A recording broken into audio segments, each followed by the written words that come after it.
Hello बच्चों, चलिए प्रश्न को पढ़ते हैं। आर्द्रता बढ़ाने पर ध्वनि तरंगों पर क्या प्रभाव होता है। दिए गए विकल्प हैं। ए, ध्वनि तरंगों का वेग बढ़ेगा। बी, ध्वनि तरंगों का वेग कम होगा।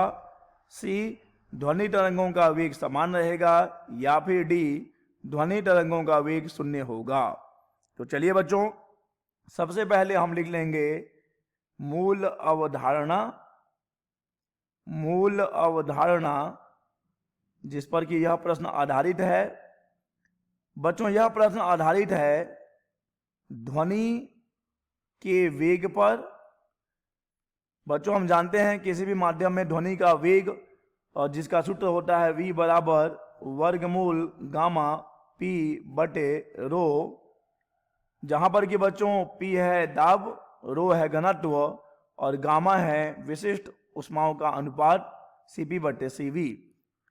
तो चलिए बच्चों, इसी सूत्र की सहायता से हम दिए गए प्रश्न का उत्तर करेंगे। बच्चों, जब हम बात करते हैं आर्द्र वायु की या फिर आर्द्रता बढ़ाने की, तो जब वायु में उपस्थित आर्द्रता के कारण क्या होता है बच्चों, वायु में उपस्थित आर्द्रता के कारण वायु का घनत्व भी परिवर्तित हो जाता है। ठीक है बच्चों, इसी कारण वायु की आर्द्रता के कारण ध्वनि का वेग भी परिवर्तित हो जाएगा। ध्यान दीजिए, हम क्या कह रहे हैं। हम कह ये रहे हैं कि अगर वायु में आर्द्रता के मान में परिवर्तन होता है तो बच्चों क्या होगा, वायु का जो घनत्व है, वायु का घनत्व भी परिवर्तित हो जाएगा। और चूंकि अब वेग माध्यम के घनत्व पर निर्भर करता है, तो जब आर्द्रता परिवर्तित होगी तो घनत्व परिवर्तित होगा, और जब घनत्व परिवर्तित होगा तो ध्वनि का वेग भी परिवर्तित हो जाएगा। चलिए बच्चों, हम यहां पर दो स्थितियां ले लेते हैं। एक, हम ले रहे हैं रो एम, जो कि है आर्द्र वायु का घनत्व। आर्द्र वायु का घनत्व, आर्द्र वायु का घनत्व। और बच्चों एक हम ले लेंगे रो डी, जो कि है शुष्क वायु का घनत्व। शुष्क वायु का घनत्व। चलिए मान लेते हैं कि आर्द्र वायु में जो ध्वनि का वेग है Vm है, और यहां पर हम वेग को ले रहे हैं Vd। अब बच्चों अगर हम सूत्र लगा लें तो Vm बराबर हमें मिलेगा वर्गमूल गामा P बटे रो एम, इसे हम दे रहे हैं समीकरण नंबर 1। और Vd बराबर हो जाएगा गामा P बटे रो डी। चलिए बच्चों, यहां से अगर हम इन दोनों का अनुपात निकालना चाहें तो हमें मिलेगा Vm बटे Vd बराबर वर्गमूल रो डी बटे रो एम।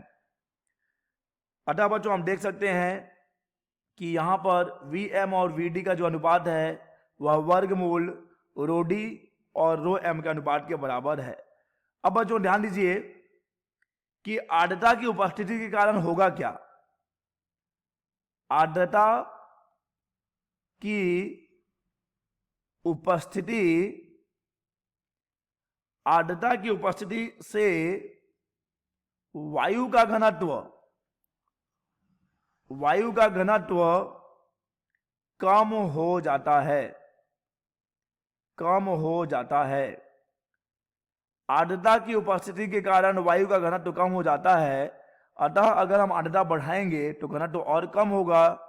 ठीक है बच्चों, और जब घनत्व और कम होगा तो आप ये सूत्र देख सकते हैं कि यहां पर जब हमारा घनत्व कम हो रहा होगा तो क्या होगा बच्चों, घनत्व के कम होने से क्या होगा, हमारे पास जो सूत्र है V बराबर वर्गमूल गामा P बटे रो, जो हमने लगाया है बच्चों फॉर्मूला। तो जब हम आर्द्रता बढ़ा रहे हैं तो वायु का घनत्व कम हो रहा है, घनत्व के कम होने से क्या होगा बच्चों, वेग बढ़ेगा। ठीक है बच्चों, तो यहां पर जो हमारा हम जो लिखेंगे, जो हम निष्कर्ष निकाल रहे हैं कि आर्द्रता बढ़ाने पे क्या हो रहा है बच्चों, वेग बढ़ रहा है। वेग क्या हो रहा है, वेग बढ़ रहा है। बच्चों यहां से हम निष्कर्ष निकाल सकते हैं। देखिए यहां पर शुष्क वायु का घनत्व ज्यादा है, शुष्क वायु का घनत्व ज्यादा है आर्द्र वायु से, तो हम कह सकते हैं कि Vm का मान ज्यादा होगा Vd से। अतः हम क्या कहेंगे बच्चों कि अर्धा बढ़ाने पे क्या होता है, अर्धा बढ़ाने पर ध्वनि का वेग बढ़ता है, अर्धा बढ़ाने पर ध्वनि का वेग बढ़ता है। तो सही विकल्प हो जाएगा ए, ध्वनि तरंगों का वेग बढ़ेगा। आशा करते हैं बच्चों आपको यह प्रश्न समझ आया होगा। धन्यवाद।